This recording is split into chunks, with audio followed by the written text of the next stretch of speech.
Thank you very much for having me here. I'm Laura, and I'm a software engineer working at Commercials. And this is me when I was 4 years old. It's hard to see, but I'm actually playing with a spectrum there. You can see it. And I blame to this picture, well, to what happened in this picture, to the reason why I'm today a software engineer. And this is the reason why I wish to see more and more girls being introduced early in their childhoods into technology, so that they can discover their true passion, and then continue working on it in the future. So allow me to continue dreaming a little bit more. Imagine these numbers. We have 50% of women in the population, and we have 50% of women in a STEM occupation. Wouldn't that be wonderful? Unfortunately, this is just a fake number, and this is the reality in Germany. It's 15. It's 15 instead of 50. Sounds very similar, but actually it's means completely a different thing. In particular, it means that women are underrepresented in all STEM occupations. And this is not good, because you see, technology is driving our lives. It's everywhere. It's even deciding how we are going to live in the future, which means that we are building a future without half the population on board. And this is bad. Why? Because things like this happens when you don't have a certain collective on board. This man is trying to use a soap dispenser, but it doesn't work for him because his hand is too dark for the sensor. This soap dispenser was only built thinking of white people. And it's not any kind of, they didn't do it on purpose. It was not racism behind it. It's just that in the developer team, there was nobody with a different color skin. Nobody that could say, hey, folks, this doesn't work for me. And this is what happened. That's why we need more people on board, more diverse teams, so that we can take everybody into account. Another reason why we need more women in tech is, have you ever heard tech companies complaining how hard it is to find good talents to hire? So remember at the beginning that I was saying about 15 and 50? I mean, this is a lot of applicants we could potentially have out there. That will solve the problem. And another reason, you have heard for sure about gender pay gap. It is a big issue. And actually, the World Economic Forum is estimating that it will be closed in 200 years. So we have to do something. What can we do? Well, I mean, if we know that one of the many, many factors why there's this gender pay gap is that women are traditionally concentrated in certain jobs that are usually not well paid, if we can bring them to STEM occupations that are certainly well paid, so at least that will balance a little bit this gender gap. So now that we've seen why we need more women in technology, I will try to analyze a little bit why we don't have so many women in technology. Why are girls not interested in it? And I started looking into gaming, of course, because that's the reason why I started in technology, right? So I found out that girls are mostly playing in their smartphones. And so I went to Google Play Store and checked what happens if I search for boys. What did it bring up? So this is what it came out as results. There were all kinds of games, very diverse, very nice, nothing special. Games. So one would expect that when I search for girls, something like that will happen.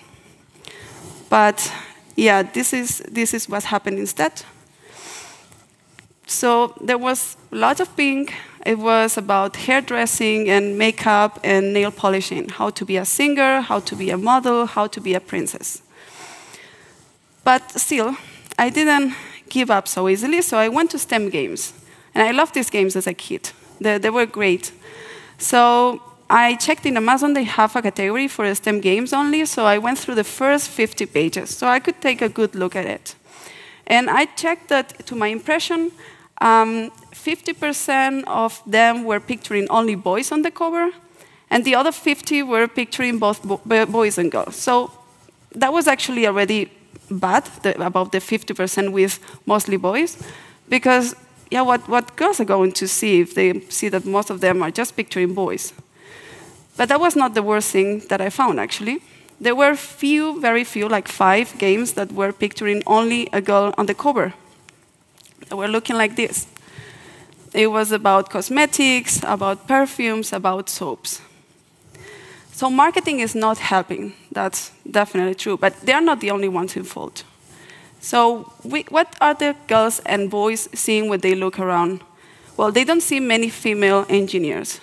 They also don't see even less male caregivers, like nurses, like senior care, like kindergarten teachers. And we are trying them to tell them, you have to be different, when kids are super afraid of being different. So that's already a difficult task. But also they see how we insist on classifying toys by gender. And you may think, come on, it's just toys. It's not a big deal, is it? Well, toys are the first tools that any kid will use to start learning. So when you play with a car, when you learn some basics on mechanics, on physics, and when you play with those, you also learn how to take care of another human being. So in the moment that you are kind of rejecting one of the types of games for a gender, you're already saying, this is not your path. And what about all these comments and jokes we do based on the stereotypes? Like, you run like a girl. I mean, what are girls going to see when they hear this comment?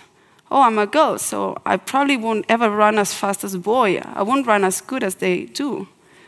So that's the problem we are in. The kids see the stereotypes, and then their confidence on that drops. And when they have to perform this skill, and their confidence is low, of course they're going to perform it worse. It's very unlikely they won't. And this will reinforce the stereotype. So here we go again. We are in this vicious cycle we have to get off. How can we get off? Well, first thing is we have to be aware that we all have bias. You and me, we have bias. And that's fine, because it's how it is. But what we need to do is to learn how to fight it. And the moment we are aware we have it, it's easy to fight it. Then the second step is to raise awareness, like I'm doing here today. So please, go home to your family, to your colleagues, to your friends, and tell them that we have a problem and we can change things. How can we change things? Well, that's step number 3.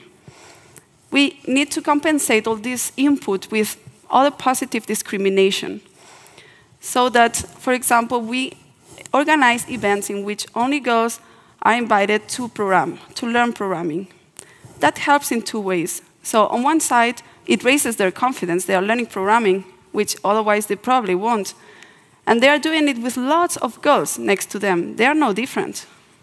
It helps them a lot. So this is what I'm going to explain to you today, how to organize this kind of events. We have been organizing it in our companies for some years already, and so far it was a great success. So you can organize it with this Girls' Day if you live in Germany. If you don't worry, because we also have experience organizing it without the Girls' Day, so just let me know and we will help you. But the Girls' Day is already helping you with the legal papers and the registration and the communication. Even they sell you merchandise that you can give to the girls as a goodie bag. So yeah, this is a great opportunity to do it. It was last Thursday, so you will have to wait 1 year to do it, but take a look at it. It's very interesting. So once you have all the organization part done, we can focus on the technical organization. This is the part that you have to bring on your own for the Girls' Day. And for that, you need to bring one team of people that are going to help the girls into this task. So the most important thing is they have to understand their goal. The goal of this is going to be to motivate the girls with ideas, with things to do, so they don't get bored, so that they can see all the cool stuff they can do. The other thing is, and this is very important, avoid frustration. If the girls are getting out of there frustrated, it's going to be worse than if they never came in the first place. So make sure that they see that it's easy, that they can do it. And that goes to the third point. Help them, but don't do it for themselves. I mean, they have to do it. They have to feel they managed to do that. Otherwise, it will be like you just show them stuff, and that's not the point. And one important thing, make sure that this team is at least 50% of women. And I know you're going to tell me, hey, but I don't have that many tech women in the company.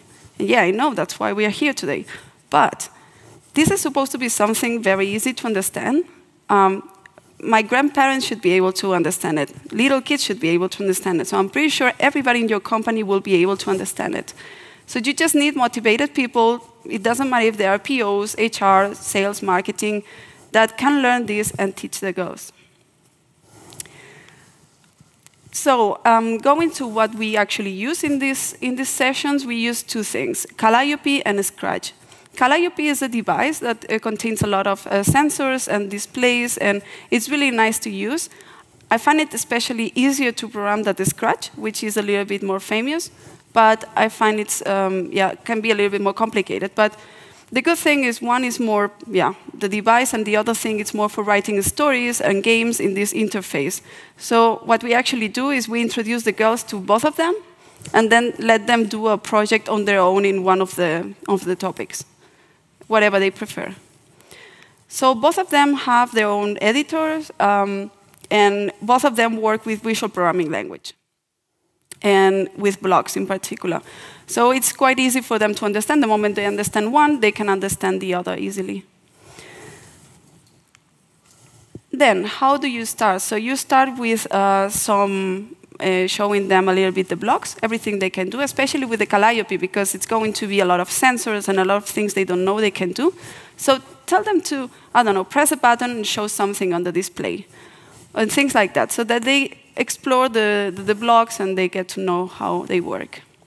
Once they have known a little bit how it works, then tell them to build something that they can apply to real life, like a thermometer. And it's a pretty cool experiment, because then they can get the Calliope and put it in the fridge and see how it drops the temperature and things like that. And it's quite easy to implement.